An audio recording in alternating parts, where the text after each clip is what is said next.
Hello दोस्तों, कैसे हैं आप सब लोग। आशा करते हैं अच्छे होंगे। स्वागत है आप सबका एजुकेशन चैनल पर। तो आप वीडियो देखकर समझ ही गए होंगे।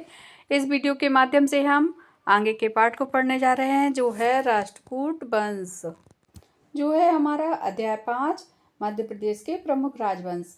तो आइए जानते हैं प्रमुख राजवंशों के बारे में। सम्राट हर्षवर्धन की मृत्यु के पश्चात उसका संपूर्ण राज्य, जिसमें मध्य प्रदेश भी था, कई छोटे छोटे राज्यों में बटा। मालवा में परमार, विंध्य में चंदेल, दक्षिण कौशल में त्रिपुरी के कलचुरी इस समय रहे। कुछ समय तक गुर्जर प्रतिहार वंश राजवंश राष्ट्रकूट का भी मालवा में शासन रहा। तो राष्ट्रकूट मालवा मध्य प्रदेश के दक्षिण भाग तथा बुंदेलखंड के क्षेत्र दक्षिण के राष्ट्रकूट वंश के अधिकार में रहे। राष्ट्रकूट दंती दुर्ग 8वीं सदी में मालवा पहुंचा। उसने उज्जैनी तक एक उत्सव मनाया, अपनी जीत का दावा किया। उनके ताम्र पत्रों और शिलालेखों में इसकी पुष्टि है। शिलालेख छिंदवाड़ा, दमोह, उज्जैन और निमाड़ जिले में हैं। निमाड़ में मिले हैं। ताम्रपत्र बैतूल और मुल्ताई में प्राप्त हुए। त्रिपुरी के कलचुरी लगभग 8वीं शताब्दी से 13वीं शताब्दी तक के मध्य जबलपुर के निकट त्रिपुरी तेवर क्षेत्र में कलचुरी वंश का शासन रहा। इन्होंने त्रिपुरी को अपनी राजधानी बनाया। कलचुरी वंश के समय भेड़ा घाट जबलपुर में 64 योगिनी मंदिर बने। कलचुरी वंश के गंगे देव के सोने चांदी के सिक्के बटेला त्रिपुरी जबलपुर व सागर में मिले। कलचुरियों का शासन मूर्तिकला में उन्नत था। इस काल में साहित्य तथा कला का प्रचुर विकास हुआ। अनेक शिलालेखों में कलचुरी की कला, संस्कृति, आर्थिक सामाजिक व्यवस्थाओं की जानकारी भी थी। अब देखिए 13वीं शताब्दी के निकट क्या हुआ। कलचुरी वंश का शासन रहा। तो यहाँ पर त्रिपुरी में उन्होंने अपनी राजधानी बताया और भेड़ाघाट के मंदिर, 64 योगिन मंदिर, कलचुरी वंश में गांगे देव के सोने चांदी के सिक्के बटेला पर इस पर इनका जो पता चलता है कि यह यहाँ पर इन्होंने इस समय पर ये कार्य का निर्माण करवाया था। तो यहाँ पर त्रिपुरी व सागर में मिले हैं। ये जो सिक्के हैं, सिक्के पर उनकी जो भी लिपि के द्वारा हमको लिखने के कारण उनकी जो भी मुद्राएं हैं उन पर लिखा हुआ जो हमको मिला है, साक्ष्य मिला हुआ है, उसके कारण हमको पता चला कि त्रिपुरी और कलचुरी वंश का यहाँ पर शासक था। शासन इस टाइम पर था। आगे दिया गया है मालवा के परमार। 10वीं शताब्दी में मालवा में गुर्जर और प्रतिहार की शक्तिहीनता का लाभ उठाते हुए हर्ष सिंह परमार ने एक नए राजवंश की स्थापना की, जो परमार वंश राजवंश कहलाया। तो देखिए 10वीं शताब्दी में मालवा में गुर्जरों और प्रतिहारों की शक्तिहीनता, मतलब इनकी शक्ति जो है क्षीण होती चली जा रही थी, ये कमजोर पड़ते जा रहे थे। तो इस समय पर क्या हुआ, हर्ष सिंह परमार ने एक नए राजवंश की स्थापना की, जिसे परमार वंश के नाम से जाना गया। फिर इस राजवंश में मुंज तथा भोज प्रतापी राजा हुए। तो इस राजवंश के जो राजा थे वो कौन थे, भोज प्रतापी राजा और मुंज थे।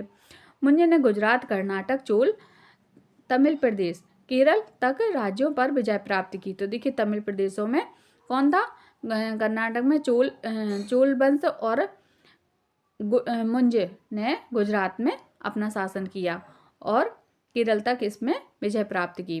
फिर है राजा भोज, 1010 से 1055 तक, मतलब इतने समय पर की गणना भारत के महान शासकों में की जाती है। तो राजा भोज का समय काल भी यही रहा। फिर है राजा भोज एक महान योद्धा, योग्य शासक और कवि, वास्तुकला ज्ञाता, कला प्रेमी था। वह राजधानी उज्जैन से धार ले गया, अर्थात धार को अपनी राजधानी बनाया। उसे खूब सजाया संवारा। भोज ने कई ग्रंथों में की रचना की एवं महत्वपूर्ण स्थल निर्मित किए। उसने भोपाल के निकट भोज सागर, वर्तमान भोपाल झील, भोजपुर नगर की स्थापना कर वहाँ एक शिव मंदिर बनवाया। भोज कला और साहित्य कला का महान संरक्षक था। तो देखिए राजा भोज ने ही भोपाल का निर्माण कराया, जहाँ पर झील का भोज सागर झील के नाम से जो झील का निर्माण कराया, जिसके कारण आज भोपाल नाम से हमारा भोपाल शहर जाना जाता है। तो वह उज्जैन से अपनी राजधानी को स्थानांतरित करके कहाँ ले गया? धार ले गया। उसने धार में जाके अपनी राजधानी बनाया और भोपाल को विस्तृत रूप दिया। वहाँ पर झील का निर्माण करवाया और उस शिव मंदिर का निर्माण कराया, तो उसको विस्तृत रूप दिया। फिर यहाँ परमार राजाओं ने करीब 8वीं शताब्दी से 13वीं शताब्दी तक मालवा का राज्य किया। तो मालवा प्रदेश में किसने राज्य किया? यहाँ परमार राजाओं ने 8वीं से 13वीं शताब्दी तक। फिर आया विंध्य के चंदेल। तो विंध्य के चंदेल कन्नौज के प्रतिहार साम्राज्य का विघटन के उपरांत अनेक स्वतंत्र राज्यों की स्थापना हुई। तो कन्नौज में प्रतिहार राजवंश के विघटन मतलब टूटने के पश्चात अनेक छोटे राजतंत्रों की स्थापना हुई। इनमें से एक बुंदेलखंड में चंदेल वंश का था। 9वीं सदी के प्रथम चरण में नलुक उसका संस्थापक था। उसके पौत्र जनशक्ति को खोजेजक और जेजा भी कहलाता था। के नाम पर चंदेलों का राज्य जेजाक मुक्ति अथवा जिझौती के नाम से विख्यात हुआ। तो भंग सन 954 से 1002 तक इस वंश का सबसे प्रतापी राजा हुआ। उसके समय चंदेलों का राज्य उत्तर भारत का सबसे शक्तिशाली राज्य था। तो देखिए अब क्या हुआ, यहाँ पर विंध्य में चंदेल वंश ने राज्य किया। तो उनमें से एक बुंदेलखंड राज्य भी था। तो बुंदेलखंड में सबसे ज़्यादा समय किसने राज्य किया? चंदेलों ने राज्य किया। चंदेल राज्य का बड़ा ही नाम रहा इस टाइम पर। यहाँ पर इन्होंने बड़ी शक्ति से अपने राज्य को विस्तृत किया। फिर है सन 1202 में कुतुबुद्दीन ने कलिंजर, महोबा आदि पर अधिकार कर लिया।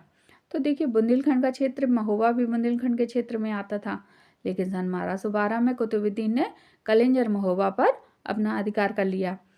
चंदेल वंश का परमार्दी देव उस समय गद्दी पर था। तो जिस समय कुतुबुद्दीन ने हमला किया, कुतुबुद्दीन ने वहाँ पर अपना अधिकार किया, तब कौन था राजा वहाँ का? परमार्दी देव। उसके बाद उसके पुत्र त्रिलोक्य वर्मन 1205 से 1241 ने शत्रु से कलिंजर सहित सब क्षेत्र छीन लिया। तो देखिए पहले किसने छीन लिया? कुतुबुद्दीन ने। अब कुतुबुद्दीन से किसने छीना? त्रिलोक्य ने। त्रिलोक्य कौन था? परमार्दी देव का पुत्र था। तो सन 1315 तक चंदेलों के राज्य का उल्लेख मिलता है। खजुराहो के मंदिर चंदेलों की गौरव गाथा गाते हुए आज भी दुनिया भर के पर्यटकों में स्थान रखते हैं। तो देखिए ये है खजुराहो के सुप्रसिद्ध मंदिर, जो आज भी पर्यटकों का मन मोह के रखते हैं।